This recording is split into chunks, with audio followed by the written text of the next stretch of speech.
Yeah, back for more of the Sixers Talk podcast brought to you by Wilmington University. Wilmu Works, Danny Pommells, Noah Levick, our producer Ben Berry, making things happen behind the scenes, and an invited special guest, Super Mark MJ. It is Mark Jackson in the house. Big Mark, how are you, sir? I'm great, brothers. How y'all doing, man?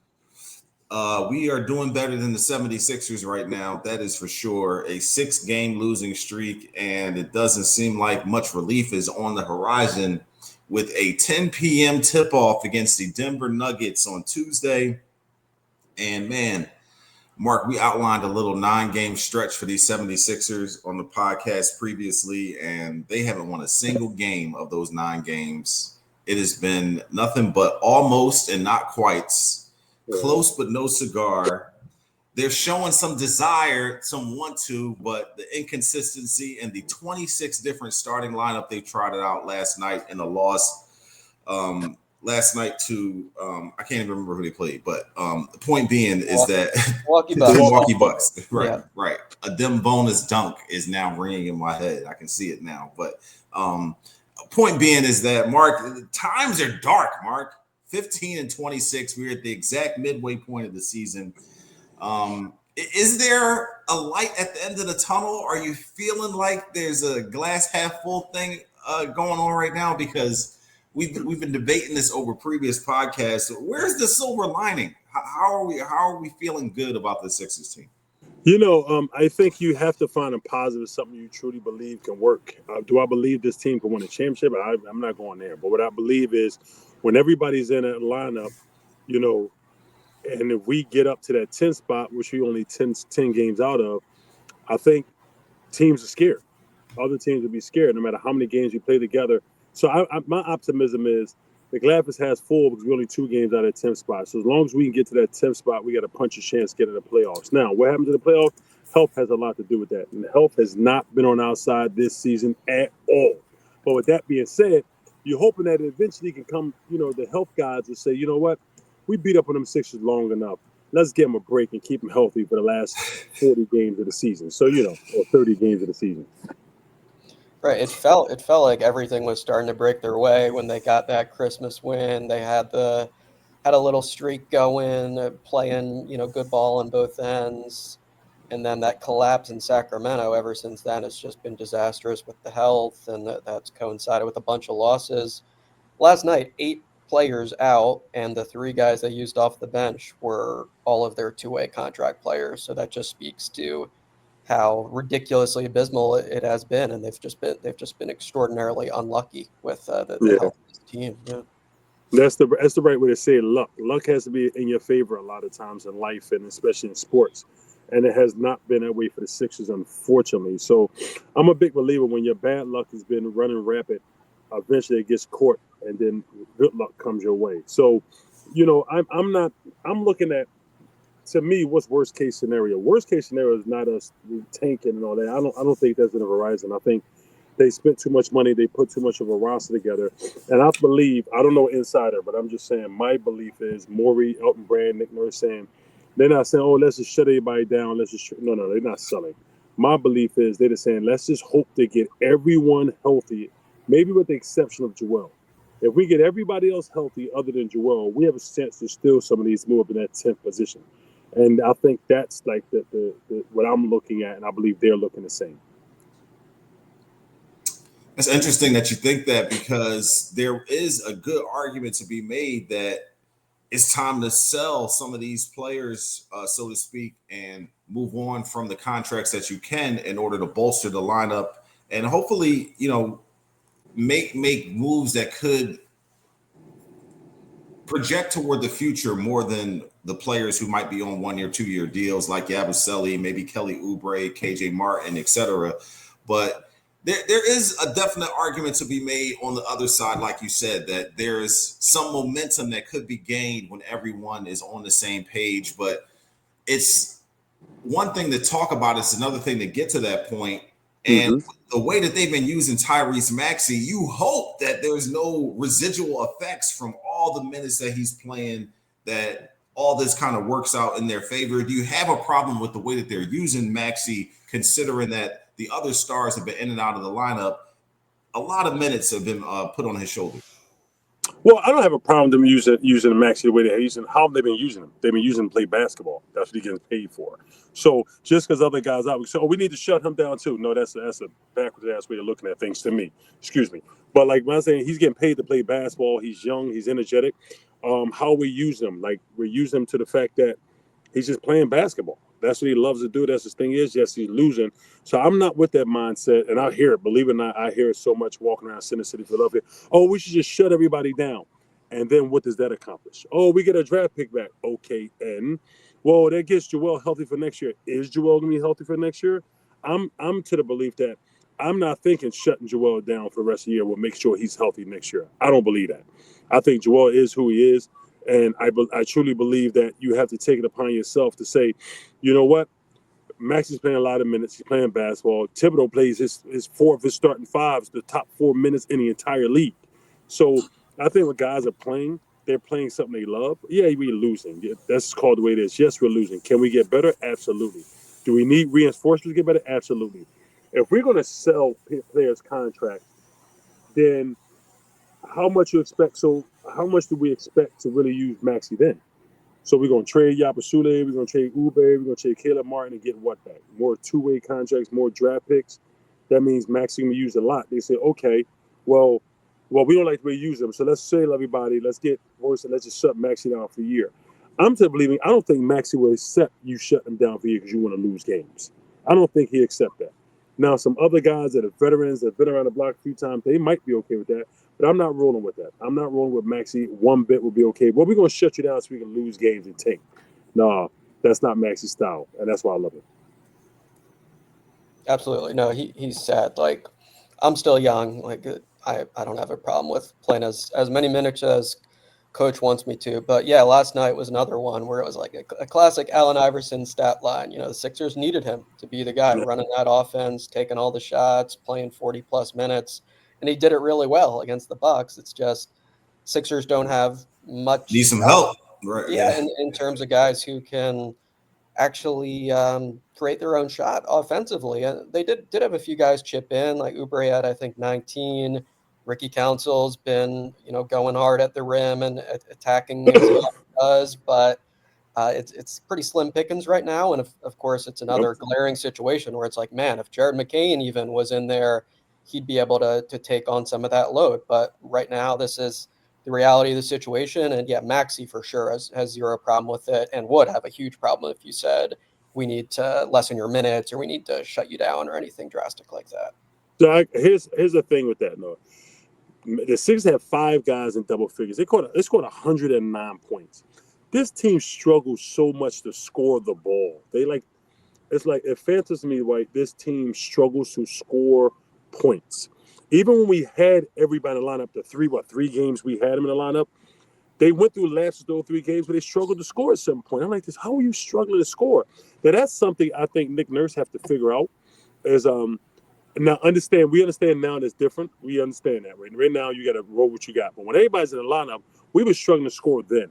So, yes, everybody scored double. Not everyone. 5 people scored double figures. Maxey had 37, I believe. Yeah, Maxey had 37, and then Oubre 19. Everybody else had shipped in with low teens. My question is this. That's good that we scored 109 points, but like, the guys we got scoring those points, it's like, how do we figure that out to be good for the long haul? And like, how can we make adjustments? It's just like everybody's sitting here like this saying, okay, let's just get everybody back. With Joel, we don't know when he's going to be back. Let's get everybody else back. And then we'll still some of these games. We'll still some of these games. But it will come a point in case in the season where it comes a certain point where Drummond's still out, Caleb Martin's still out, and you just ask yourself, like, yo, what are we doing? Like, how did we get here? And I'm curious to know, as a guy that's been in those locker rooms, the mindset of people. Like, Reggie Jackson's not getting no playing time now. I don't know what that's about. Maybe him and Nick Nurse got something going. It's going to come a time, the point where things can maybe turn toxic in that locker room because they're losing. Guys are always injured. Then other guys that are not injured, like, I should be getting this. So I'm just hoping it doesn't get to that point. But if everybody's still out the lineup and this team's still losing, I wouldn't be like questioning if that does happen. And that's where stuff can go really bad. part of that narrative is the narrative surrounding Joel Embiid. And I said on a previous podcast that, you just like you mentioned, Mark, people will come up and say random things to you when you're walking around, or maybe it's your son's barber or your dad's friend or the mailman. Yeah, because I know they are barber. Right. No, exactly. I got straight to the point on that. They ain't my barber, my son's barber. But when all them, have things to say, one person has one thing to say, somebody else has something to say. But when all those people who don't know each other, there's like a commonality in them saying, oh man, Embiid is soft, or he's always injured, or the narrative just has changed so much from where it was in the summer with the Olympics to where we are now. And it hasn't been that many months. Are you feeling some of that, or are you getting some of that kickback? Boy, do I. Yeah. So what's that like? So here's the thing, Danny, and Joel, listen, And is it fair? Is it fair? Yeah. It's 100% fair. Now it's 100% fair. Let me tell you why it's fair. When you was injured, you finished the season injured, but you want to play in the Olympics. But I'm sitting back, but you finished your season injured. But Maury said our superstar wants to follow his dream. We got to back on his dream. I understand that to a certain point. You're injured. You finish the season injured. You get well enough to play in the Olympics. And then you come back to the season and you got to sit out because you're not right. So at that point, and then as after you signed the extension, so I'm the biggest like fighting for Joel type of thing because getting your face broke 3 different times, you can't freaking control that. Like the knee things with Kaminga falling your knee, you can't control that. But like now I'm to the point, I'm tired of. I got battle scars all over me for fighting for Joel. Literally, you'd be surprised at how many times people want to get in altercations with me because I don't agree with him Joel Embiid. But I'm at the point now, I gotta agree with him. Like, you doing this, like, it's a bad shake for the city of Philadelphia that you got well enough to play Olympics, and then to start the season off, you not right. And we signed your extension anyway. We didn't have to sign that extension for 2 more years. We're gonna give it to you now, and you're not healthy enough to play. And then throughout the process of this thing, you're still not healthy to play. So I cannot fight for Joel Embiid no more. It's like to the point, like, hey, bro, hey, sir, you got that now. I'm tired of fighting these battles, and like you're not giving me no backup here. Like, you play the Olympics, you come back, you're not right. You're still not right. They say you're sitting out because your foot is hurt or banged up. But then now they say while you was out sitting because your foot was sprained, now your knee's not right. Like, at what point the Philly cloud, like, hey, dude, like, stop pulling sheets over my eyes, dude. Something's going on. Like, I'm saying, Do you think it's more the team holding them out, or these are actual injuries where Joel's like, I really can't go? That's a great. I hope it wouldn't be somebody lying. I hope it won't be somebody lying. Well, I say that because the thought going in was like, hey, we need to get a healthy Joel to the playoffs, and he needs to get to the postseason and be in the best shape possible so we have the best chance to win. So some of that thought process, it trickles into the fact that maybe on injuries or nights where he's like forced, nights where he's like, oh, I can go, or I'm a game time decision. Like, they take all the game time decisions out of it. They take all of those, opportunities where he can kind of work out before the game and then see how he feels. They take all that away so that he's not playing and re-aggravating something or things like that. So that's just my thing. So I'm saying, make sure I understand. You're saying like they kind of hold him out to keep him ready for playoffs, or to protect him from himself, so that he's not, like I said, re-aggravating things or making some injuries worse, or those borderline situations where we've all been in those situations where, oh, Joel's a game time decision again, but he goes in for the on-court workout before the game and gets a good lather up, and suddenly he's ready to play. You know what I'm saying? So it's just interesting that some of the injuries that maybe he might have played with in the past, like we've seen him go out there with half a torn meniscus or the Bell's palsy. There was so much of those things down the stretch last year. Yeah, that Bell palsy thing, man. Him playing with that Bell palsy was scary to me. Yeah. Like, because then when you see, if you had a chance to see him at the game and see how how he can't control his eye.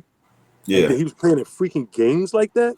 And that's the thing. The narrative at the end of the season, it was so much like, man, Joel's a warrior. Can't believe he played through all that. And then it went from there to, oh man, he's soft and we can't stand him, and he should be playing through some of these injuries. So there's been such a contrast from one thing to the other. It is, but I think the Sixers fan base has been so in such a whirlwind with Joel. Beat up. Yeah. Yeah, Beat up with man. it. Yeah. Like they've been in such a whirlwind with Joel. I just think a lot of them are like, yo, we can't have a player who can play. Like Joel's, I used to say Joel's the biggest, baddest man in the league because size-wise, skill, he was that. But it's to the point like you say, okay, how many times do we have to say Joel Embiid's out because he's injured? How many times we have to put that into fans' face? And sooner or later, fans are like saying, hey, stop smacking me in the face, man. Just tell me this guy's never going to play right, or this guy's never going to be right. He's never going to play 10 games right. He's never going to play half a season. Just tell us that. Like, that's what I think fans are. I think so. Let's look at it like this. I love my Philadelphia fans. I live in Center City, Philadelphia, man. So I get this all the time. And it's to the point like I have known Miss Carla from Sprout Supermarket. Like that's for 10 years, she's been my go-to. She's been a lady who critiques my outfits. She talks about my shoes. She's on how to adjust everything. Miss Carla's my girl. I love Miss Carla. That's my girl. Like, but that's the point. She's turning on Joel. And I never thought she would turn on Joel. I'm like this. Miss Carla, are you? She's like, yes, Mike, I'm sorry, son. I can't do it no more. I'm sorry. I just can't. And I'm like, Miss Carla, are you sure? She's like, I'm sorry, Mark. And I feel at that point, I start putting myself from not a former player, from not a member of the media, I put myself in the fan base eyes like, and I start going back. I think me and Coach Jimmy Lynham did this beginning of the year. We actually went back and said, we looked at Joel's history. And we looked at like, okay, I see why the fan base is going against Joel on this. And to be honest, I think some of the hardcore Rabbit fans have been winning against Joel. But I think some of the true Philly lovers have still loved him. But now I can see why even the true Philly lovers like, oh, come on, man. Like, come on, man. We can't do this. We can't go through this again with you. And I understand that. now. And it's unfortunate, but I can't be mad at him for feeling that way because I think he's gave him enough ammunition to feel that way, which is horrible to say, but it's the truth. I mean, for me, the biggest thing I'd criticize him for is seeming to call the shots a lot with the messaging around the injuries and just really consistently there not being a lot of clarity and not a lot of transparency. I mean, even with this recent foot sprain you mentioned, like you had Nick Nurse going up there over and over saying he's day to day, hoping he'll be back next game, and that just didn't come to fruition whatsoever. And I think it's come out more and more like the left knee that's been problematic for him. It keeps swelling up, and they really did not want to tell people that at the beginning of the year, and everyone was frustrated because he's just played in the Olympics.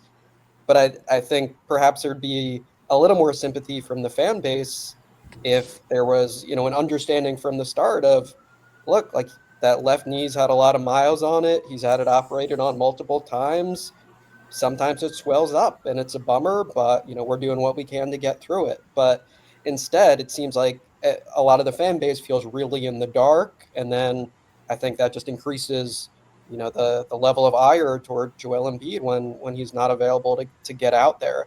I do think a lot of it, though, to the luck point, is outside of his control. He's a really big dude that's had multiple operations and rushed back, I think, as he admitted in the playoffs.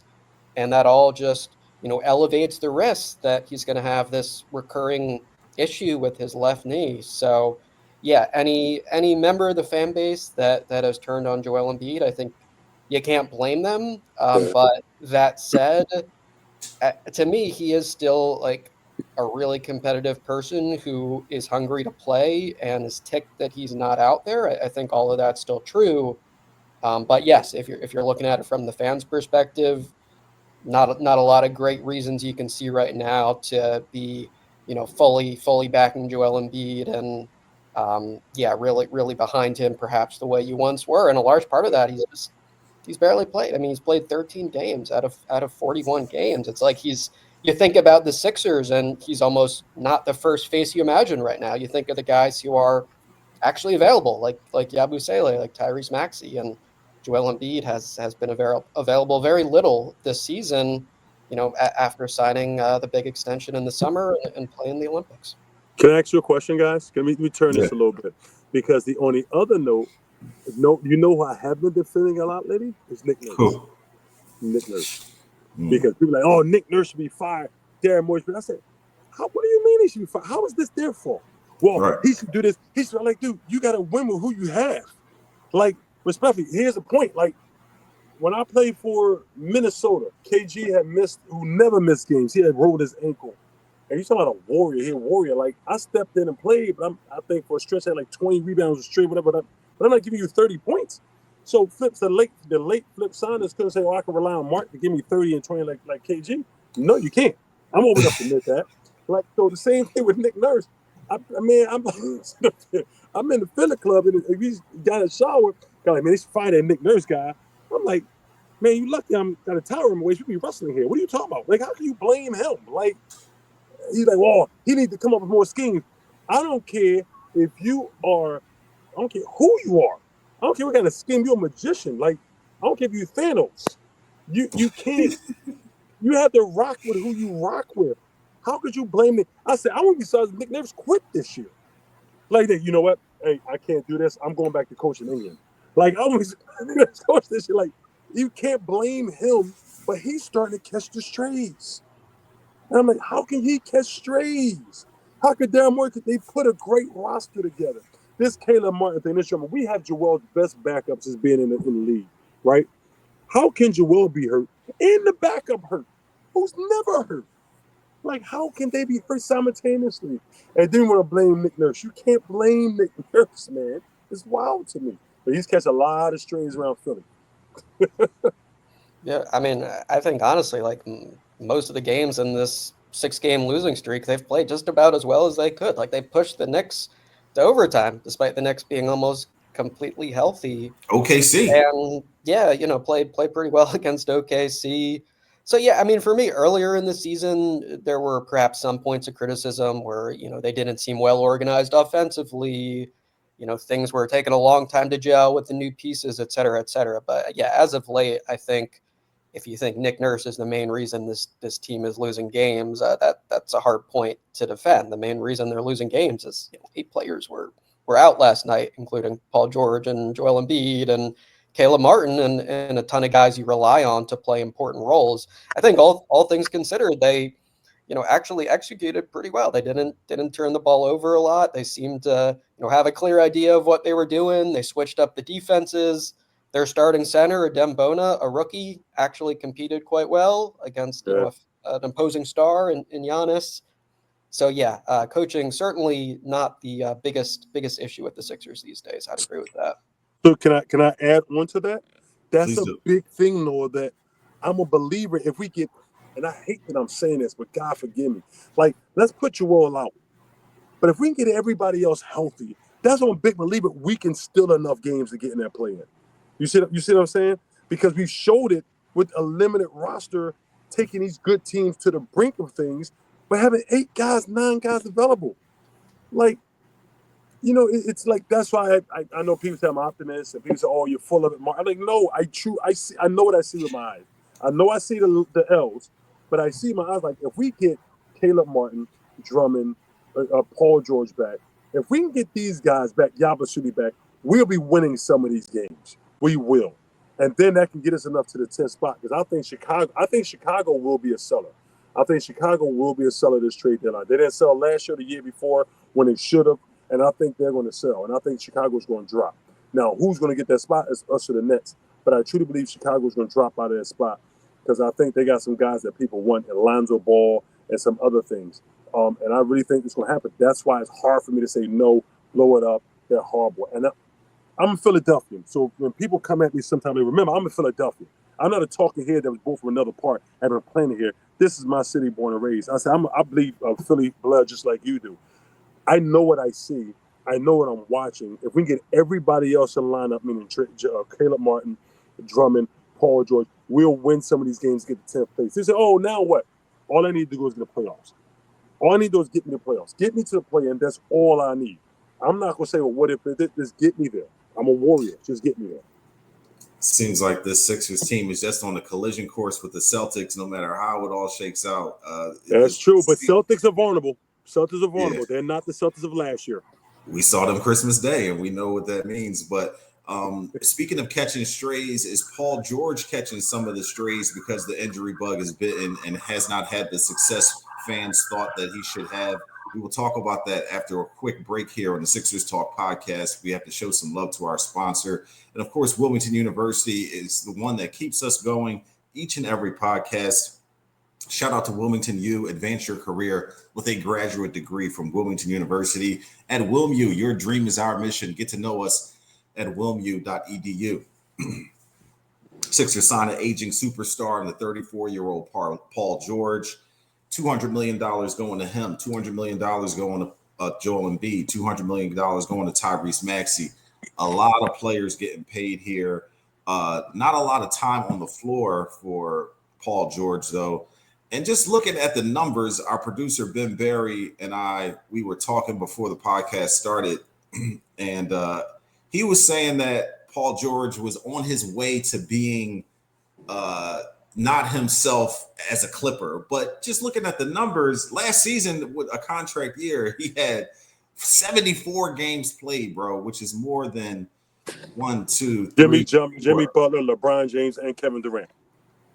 Right. So, all right, 77 games played, 90% from the free throw line, 23 points a game. He was making 41% of his three-pointers to go with 5 rebounds a game and 3.5 assists. So some great numbers to put on paper to be able to sign a free agent. I mean, that a winning team.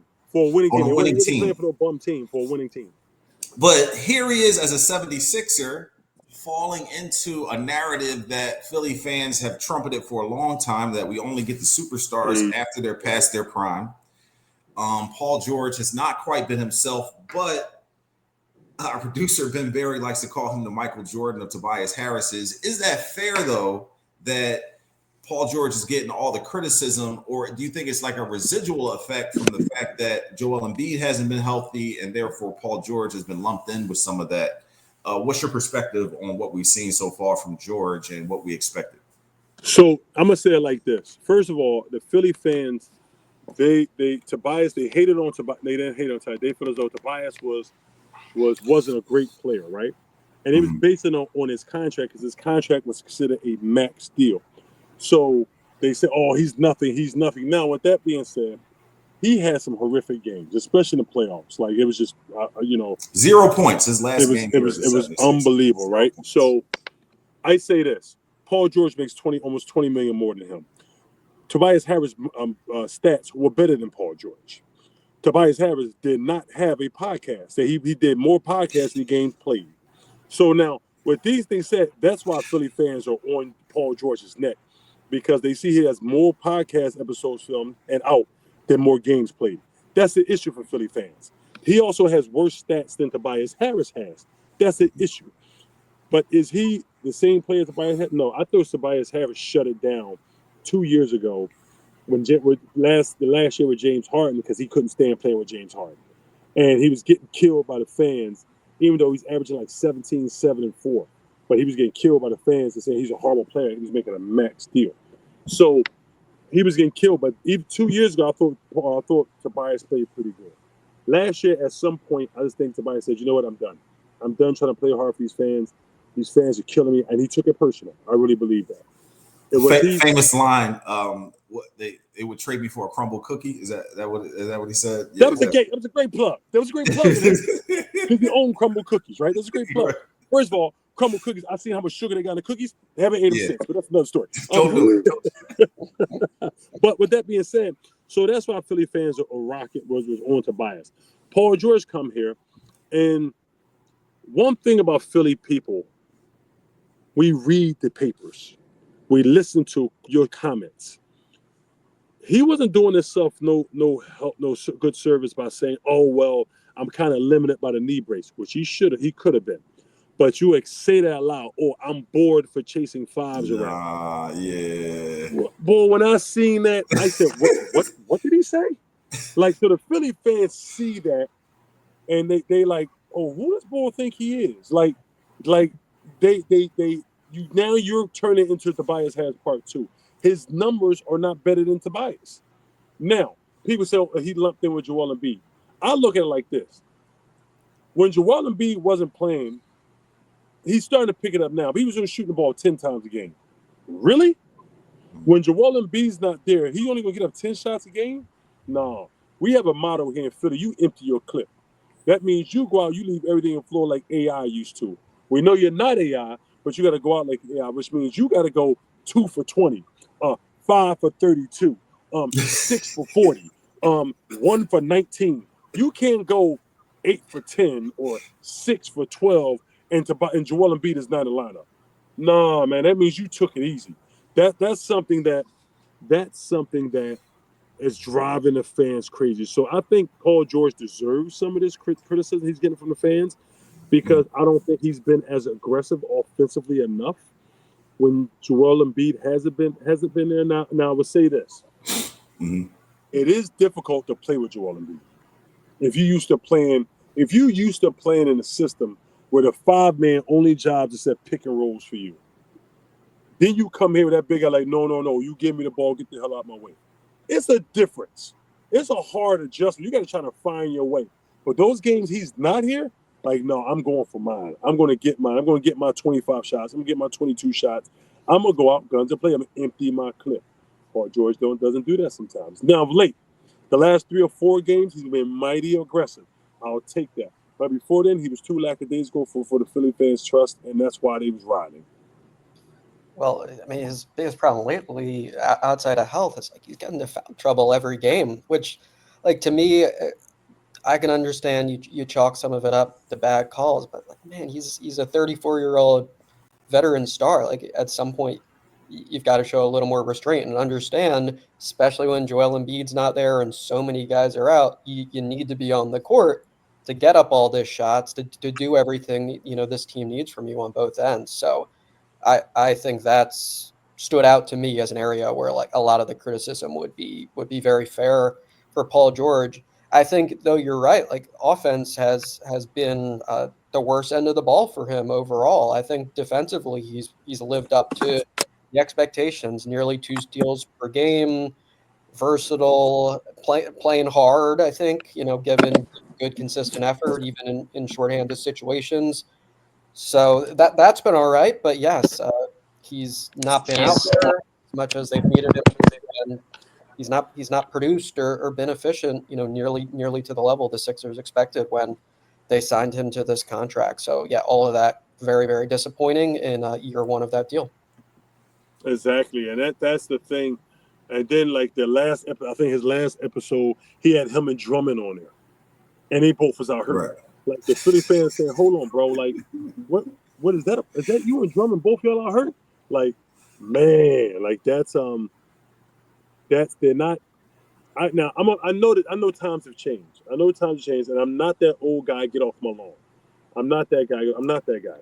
I've learned to adapt with the new. You just want people to read the room. Read the room. Yes, man. Yes. Yeah. Yes. Just keep having Maxey on there. If you want to keep him, he's the only one. Just keep having Maxey on there, man. Keep having Oubre. Like, just keep having the guy. Like, don't throw it in the fans' face, man. 'Cause you're not helping. And I understand because, like, I'm gonna do me. It's a new era. I understand that and I respect that and I like it. But you have to understand it is a fan base. And people can say what they want, but the fan base is important. You got to respect and you got to cherish these fan bases. These are the ones that drive you. These want to also have the league going to the places they're going, like playing in front of these people. Like, that's important. So I understand their frustration now. With that being said, let's go back to the original question. Like, I thought Paul George is the only good signing we could make. If we had to, that means it was everybody else had to trade. Like James Harden, they didn't like having James Harden. And then they trade. You basically switch Harden for Paul George, and they still aren't happy. Exactly. Like, and also, who else is available? I know they was talking about Jimmy Butler was available for trade, but you'd have to trade for him. Brandon Ingram, who I really like, you would have had to trade for him. LeBron, they was talking about might have been available. You had to trade for him. KD, you had to trade for him. That means you had to give up something to get these guys who all would have had the same deal, right? But we got Paul George, who we didn't have to give up nothing to get. So, like, that was a win-win for everybody. He was the best available free agent who was doing work when he was there. Like, and I went back. Paul George, if you go to the last 3 years, Paul George has played more than LeBron, KD, Brandon Ingram, and Jimmy Butler. Like, how was that a bad signing? It was a very good signing. But I think as soon as he had a bad game, see, we shouldn't have signed him. He's a 55-year-old, person, and we shouldn't have signed him. That's just what we do in Philly. We just hate. Yeah, Amy says that all the time, Negadelphia. But I think it's just that they're starved for, especially when it comes to the 76ers. I feel you on the hate, but they are definitely starved for a winner. They endured all the losing with the process. And I think the thing about this season, I think Amy put it well last night. I was talking to her, and she has a day off today, so that's why she's not on the podcast. But she was like, if you were telling me this was game 400 of the season, I would believe you. Like, that's how it feels like with what's transpired with this team to this point, is that the expectations in the past have definitely been like, we thought we had a contender, or we thought we were, close to being a championship type of team, with the Al Horford signing, with the Harden signing. But even with the Paul George situation, but I think here is where you felt like the triumvirate of those three guys was something that the Sixers hadn't had, and there was a way for each of them to like help each other out with the skill sets that they brought. And Maxey obviously there, Paul George taking some of the load off Embiid, Maxey there to kind of take some of the load off of Paul George, and it's kind of like a little cycle between the three of them, and then a great supporting cast to go around it. So I think the fans really thought they had it. They thought that the Sixers had figured it out, and it turns out that, but with injuries and the way things have transpired, is they have not figured it out. So I think, you guys see anything different about why fans are so disappointed with this season as opposed to other seasons when they should have been contenders? And there was plenty of disappointment there, but this season feels a little bit different to me. Well, I was thinking today, like, about the Horford season.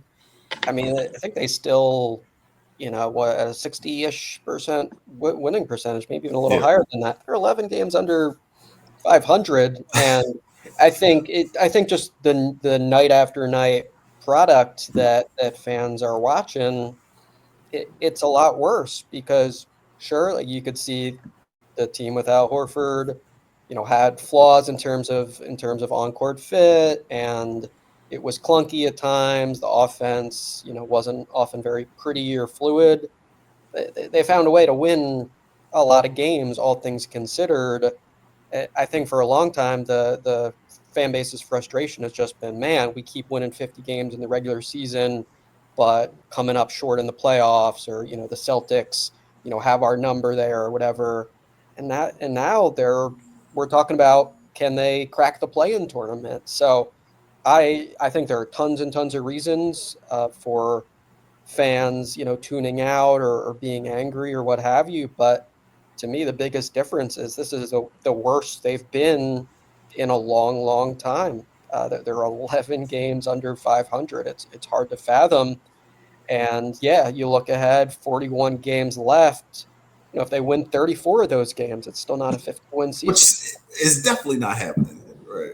Right, and that surely is not happening, a 34-7 mark. So, I think we can analyze it and dissect as much as we want, but the bottom line is the wins and losses are not pleasant right now if you're a Sixers fan. And you said it, Noah. The worst we've been in a long time, with the biggest salary cap we've ever had. Mm-hmm. So, like, how do those things both come to or at the same time? You wouldn't expect that here. You wouldn't expect to have to be this much under 500 with the largest amount of money you've ever spent on your franchise in the same year. It's like, hold on now, what's going on here? You could never imagine. So to see that that's the case, it like drives people crazy. But it's a silver lining. The silver lining is everybody's not healthy. I'm a big believer in, with the exception of Joel Embiid, if you get everybody else healthy, you'll win enough to get into the play-in. And I'm a big believer, once that comes about, I think Joel comes out the phone booth like Superman. I'm ready. Ooh, fans will love that, man. Joel bringing all the swagger and the excitement and the crotch thrusts and all that stuff. Like if fans would love a real Joel to return. And hopefully that's part of what's happening here in these next 41 games. I wanted to have Mark on the podcast today because you won't see him for a couple days because tomorrow's game against the Nuggets is a national game. We will not have it on NBC Sports Philadelphia. You'll see him on Friday when the Sixers take on the Cavaliers, which is another part of this tough stretch of games. Be interesting. Yeah, Cavaliers, if you didn't know, 35-6, the best record in basketball. And OKC has some payback for them the other night, though. OKC dug up in them in OKC after the Cavs had blasted them on national TV. So still some fun NBA storylines. Unfortunately, the 76ers are not among them, but we will hope that not too much vitriol comes Joel Embiid's way. I'm sure there'll be some signs and stuff like that from these Nuggets fans because once again, he's missing a matchup with Nikola Jokic. But we will hope that that swelling in his left knee, the left foot sprain seems to be healed, but a little bit of swelling in that left knee that the doctors and medical staff has noticed gets under control and he can come back to be the Joel that we know. Check out Noah Levick's work on NBCSportsPhiladelphia.com. Mark Jackson is the man. We appreciate him joining us. Our producer, Ben Berry. Amy Fadul will be back with us later this week. But thank you for watching and listening here on the Sixers Talk podcast. I'm Danny Pommells. We'll see you next time.